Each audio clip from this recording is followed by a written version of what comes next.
नमस्कार दोस्तों, उषा की आवाज चैनल में आप सभी का स्वागत है। हमारी आज की कहानी है परंपरा।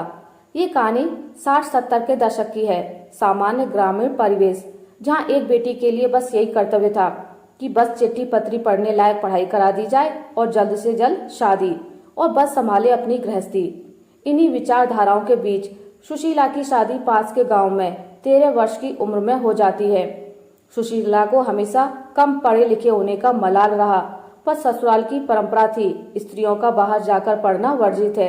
भले ही उनके गांव में 8वीं तक स्कूल था। धीरे धीरे समय बीतता गया और वह 3 बेटों की मां बनी। उसे बेटी का बड़ा चाव था, लेकिन भगवान की मर्जी के आगे किसकी चली है, यही मानकर तीनों बेटों की परवरिश में लग गई। कभी कभार छोटे मोटे काम जैसे सफाई करना या कपड़े तय करना आदि अपने बेटों से कराती तो सासू माँ की 4 बातें सुनने को मिल जाती। अरे लुगाइयां का काम काय कराए मारे छोरों से, खेलने दे ऊको। सुशीला कहती, माताजी काम तो काम है, छोरा छोरी से का अंतर। अपने काम तो स्वयं करने भी चाहिए है ना। काम करने पर खाना बनाना आए तो भूखे भी ना रहेंगे छोरे। पर माताजी ठहरी पुरानी परंपरावादी। पसंद नहीं था तो नहीं था। उनके सामने सुशीला की एक ना चलती। फिर भी वह अपने तीनों बेटों को यही समझाती कि स्त्री पुरुष दोनों बराबर होते हैं। अगर कोई काम पुरुष कर ले या जरूरत के वक्त पत्नी का हाथ बटा दे तो उसका ओहदा छोटा नहीं हो जाता, बल्कि पत्नी की नजरों में उसके लिए प्यार और इज्जत बढ़ जाती है। समय के साथ माताजी परलोक चली गईं और समय अपनी गति से चलता रहा। बड़े बेटे श्याम की शादी की तैयारी भी होने लगी। पड़ोस के गांव की लड़की वसुधा जो 5वीं पास थी, उससे सुशीला के बड़े बेटे का रिश्ता तय हुआ। शादी के बाद घर में कुछ दिनों तक नाते रिश्तेदारों का जमघट रहा।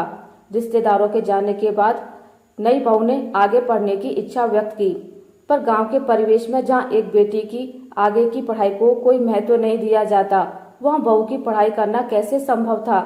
लेकिन सुशीला समय से आगे की सोच रखती थी।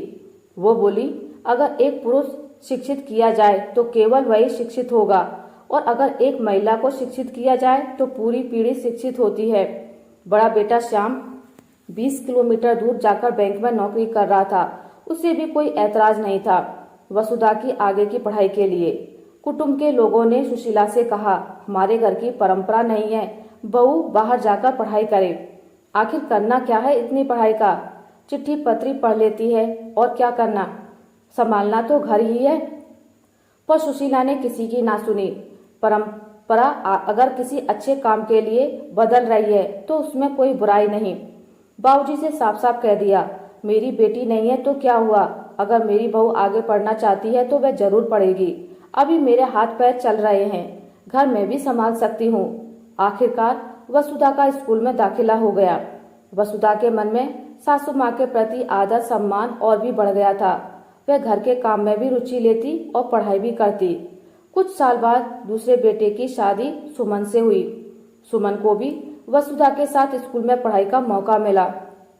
मझले बेटे की शहर के बिजली विभाग में नौकरी लग गई थी। सुबह की बस से जाता और शाम को लौट आता। रविवार को घर की महिलाओं की एक समय के खाने की छुट्टी होती। सब भाई मिलकर दाल बाटी बनाते और पूरा परिवार साथ बैठकर खाना खाता। छुट्टी वाले दिन सुशीला का काम अच्छा सा मीठा बनाने का होता। आगे जाकर बड़े बेटे ने शहर में घर ले लिया और आगे की पढ़ाई वसुधा ने शहर में जारी रखी। इस बीच वो 2 बच्चों की मां भी बनी। कुछ समय पश्चात वसुधा की सरकारी स्कूल में नौकरी भी लग गई। मझली बहू भी गांव के स्कूल में पढ़ाने लगी। सुशीला की परवरिश के कारण बहुओं के नौकरी करने के बावजूद बेटों को घर गृहस्थी चलाने में परेशानी का सामना नहीं करना पड़ा, क्योंकि बेटों को छोटे छोटे काम करने की आदत थी। वो हर चीज के लिए पत्नी पर आश्रित नहीं थे। सुशीला ने जो परंपरा बदली थी, पीढ़ी दर पीढ़ी उस परंपरा का निर्वाह अच्छे से हो रहा था।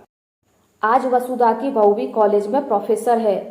सुशीला की दोनों बहुएं प्रिंसिपल के पद से रिटायर हुई और छोटी बहू ने अपनी मर्जी से घर संभालना चुना। अगर घर में स्त्री को प्यार के साथ सम्मान मिलता है, उसकी इच्छा का मान रखा जाता है, तो वह घर जन्नत से कम नहीं होता। आशा करती हूँ आपको मेरी आज की कहानी अच्छी लगी होगी। अगर आपको मेरी कहानी अच्छी लगी है तो इसे लाइक करें, ज़्यादा से ज़्यादा शेयर करें, और अगर आप मेरे चैनल पर नए हैं तो इसे सब्सक्राइब करना ना भूलें। मिलते हैं एक नई कहानी के साथ, तब तक के लिए नमस्कार।